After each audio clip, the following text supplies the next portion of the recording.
அஸ்ஸலாமு அலைக்கும். Welcome to எங்கள் சமையல். ரமலான் ரெசிபியில் நம்ம இன்றைக்கி என்ன பார்க்க போகிறோன்னா ஸ்னோ புட்டிங். அது எப்படி செய்கிறதுன்னு பார்க்கலாம். நான் ஒரு பேன் வச்சுருக்கேன். அதில் 50 கிராம் சுகர் சேர்த்துக்கலாம். அதை கொஞ்சம் கிளறி விட்டுக்கணும். இது லோ ஃப்ளேம்லே தான் வச்சு செய்யணும், ஹை ஃப்ளேம் வைக்கக்கூடாது. இப்போ சுகர் கரைஞ்சி அது கேரமல் ஆகிடுச்சு. இதை நம்ம புட்டிங் எந்த பாத்திரத்தில் செய்கிறோமோ அந்த பாத்திரத்தில் இதை ஊற்றி அது எல்லா பக்கமும் படுற அளவுக்கு இந்த மாதிரி நல்லா சுற்றி விட்டுக்கணும்.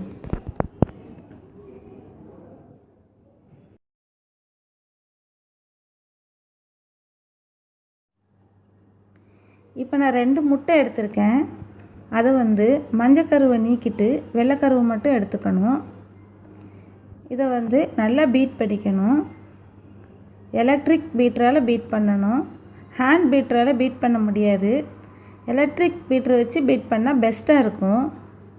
இதை நான் 1/2 கப்பு சுகர் பொடிச்சு வச்சுருக்கேன். அதை கொஞ்சம் கொஞ்சமாக ஆட் பண்ணி நல்லா பீட் பண்ணி எடுத்துக்கலாம்.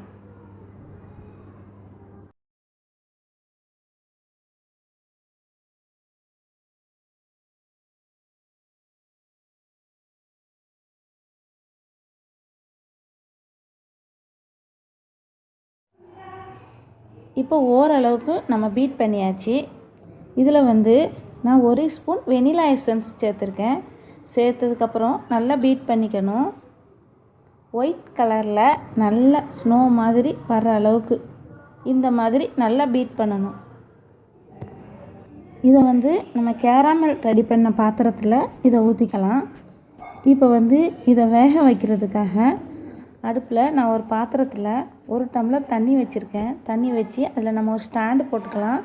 ஸ்டாண்ட் போட்டு அதில் இந்த புட்டிங் பாத்திரத்தை வச்சு அந்த புட்டிங்கோட பாத்திரத்தையும் மூடி வச்சுக்கணும். அதுக்கு மேலே இந்த பாத்திரத்தையும் மூடி ஒரு 15லேருந்து 20 நிமிஷத்துக்குள்ளே வேக வச்சுக்கணும். இங்கே பாருங்கள், இது அழகாக வெந்துடுச்சு.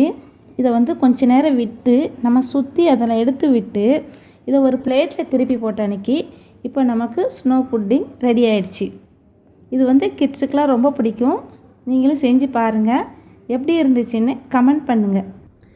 இந்த வீடியோ பிடிச்சிருந்துச்சுன்னா லைக் பண்ணுங்கள், ஷேர் பண்ணுங்கள். எங்கள் சமையலுக்கு சப்ஸ்கிரைப் பண்ணுங்கள்.